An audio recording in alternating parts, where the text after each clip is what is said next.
نعیم بن مسعود رضی اللہ تعالیٰ عنہ کا غزوہ خندق کے موقع پر، یوم احزاب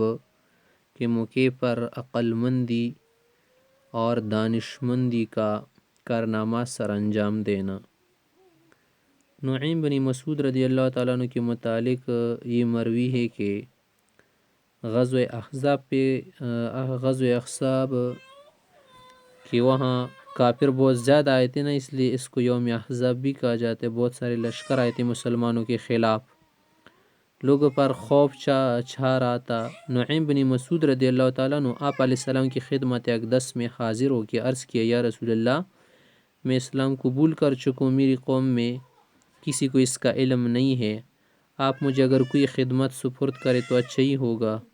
تو آپ علیہ السلام نے ان سے فرمایا کہ تم تو وہاں اکیلی ہی ہو، بس تم جو کچھ مناسب سمجھو نا وہی کہنا وہی کرنا، اور لڑائی تو دھوکہ ہی ہوتا ہے۔ الحرب خدعۃ، کہ جنگ اور جھگڑے میں اور لڑائی میں حیلہ اور تدبیر چلانا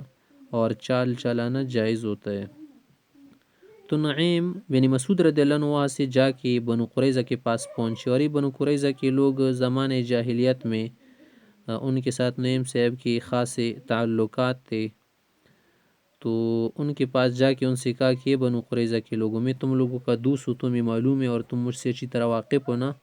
انہوں نے تصدیق کر دی کہ بالکل اس میں ہمیں کوئی شک نہیں۔ پھر ان سے کہا کہ دیکھ تم تو جانتے ہو نا کہ محمد صلی اللہ علیہ وسلم کے نزدیک تم قریش اور غطفان کے لوگ ایک درجے میں ہیں، اور یہ شہر تمہارا شہر ہے جہاں تمہارے اموال، تمہاری عزتیں، تمہاری عورتیں، بچے وغیرہ ہیں محفوظ ہے، اور قریش اور غطفان کے لوگ تو دوسرے شہروں سے آئے ہیں نا، اور یہ لوگ تمہارے پاس یہاں آ کے تمہیں ساتھ ملانا چاہتے اور تم سے فائدہ اٹھانا چاہتے، تمہیں استعمال کر کے، اور پھر یہاں سے جانا چاہتے، یہاں سے جائیں گے اور جا کے اپنی حفاظت کر لیں گے، تم تو یہی رہو گے نا، تو پھر تمہیں مقابلہ کرنا مشکل ہو جائے گا۔ اگر یہ لوگ تمہیں شریک کرنا چاہیں نا، تمہیں ایک خیرخواہانہ بات بتانا چاہتا ہوں نا کہ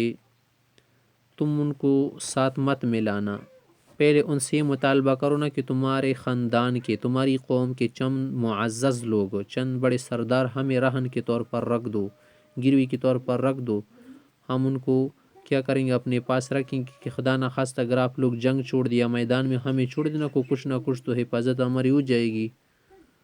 ورنہ ہم جہاد نہیں کریں گے، پیغمبر کے خلاف نہیں لڑیں گے۔ تو جب اسی بات نعیم صاحب نے سنائی، ان لوگوں نے کہا ماشاء اللہ، آفرین، آپ نے تو اچھی رائے ہمیں دی، تو بالکل بہتر بات ہے۔ پھر نعیم صاحب قریش کے پاس پہنچے، ابو سفیان اور اشراف تھے، بڑے بڑے سرداروں سے مل گئے، ان سے کہا کہ جماعت قریش، تم لوگوں کو معلوم ہے نا کہ آپ سے میری محبت تعلق ہے اور سب کچھ جانتے ہو، اور یہ بھی جانتے ہو نا کہ میں محمد اور اس کی دین سے الگ آدمی ہوں، میں تمہارے لیے خیرخواہانہ رائے پیش کرنا چاہتا ہوں، آپ کو راز میں رکھنا ہوگی، کسی کو بتانا نہیں، شو نہیں کرنا۔ انہوں نے کہا بالکل ٹھیک ہے، آپ کوئی بھی بات کہہ دے کیونکہ آپ پر ہمارا اعتماد بھروسہ ہے۔ تو نعیم صاحب نے کہا کہ دیکھیں تم تو جانتے نا کہ بنو قریظہ کے لوگ یہود ہے اور وہ شرمندہ بھی ہے، اور اس طرح سے ان کے درمیان، پیغمبر علیہ السلام کے درمیان بہت کچھ ہو چکا ہے نا، تو اس لیے ان سے ذرا محتاط رہنا۔ اور انہوں نے ایسا کیا ہے نا کہ انہوں نے محمد کے پاس یہ پیغام بھیجا ہے نا کہ ہم اس شرط پر آپ کے ساتھ نہیں لڑیں گے، راضی رہیں گے کہ ہم قریش کے کچھ اشراف جو ہے نا رہن کے طور پر اگر نہ رکھیں نا، تو اس وقت تک ہم آپ کے خلاف نہیں لڑیں گے، اور ان سے سردار وغیرہ لے کے تمہیں حوالہ کریں گے، تم ان کی گردنیں کاٹ دینا، اڑا دینا، اور پھر یہ کریں گے نا کہ آپ کے ساتھ مل کے قریش وغیرہ کو کیا کریں گے، یہاں سے نکالیں گے۔ اور محمد علیہ السلام نے یہ بات ان کے ساتھ مان لی۔ تو یہ سمجھ لینا اگر بنو قریظہ کے لوگ کل تم سے کیا کر لے، اس طرح کا مطالبہ کر لینا، تو کوئی شخص نہیں دینا، ان کو بچ کے رہنا،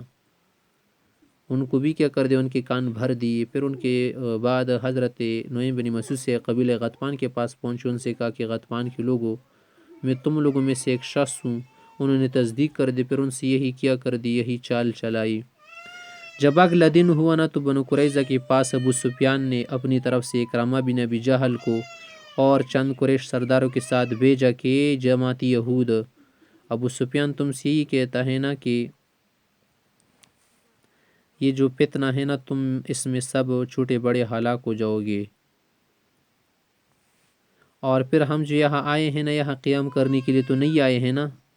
ہم اس لیے آئے ہیں کہ تم ہمارے ساتھ مل کے محمد کے خلاف جنگ لڑیں گے اور نکلو۔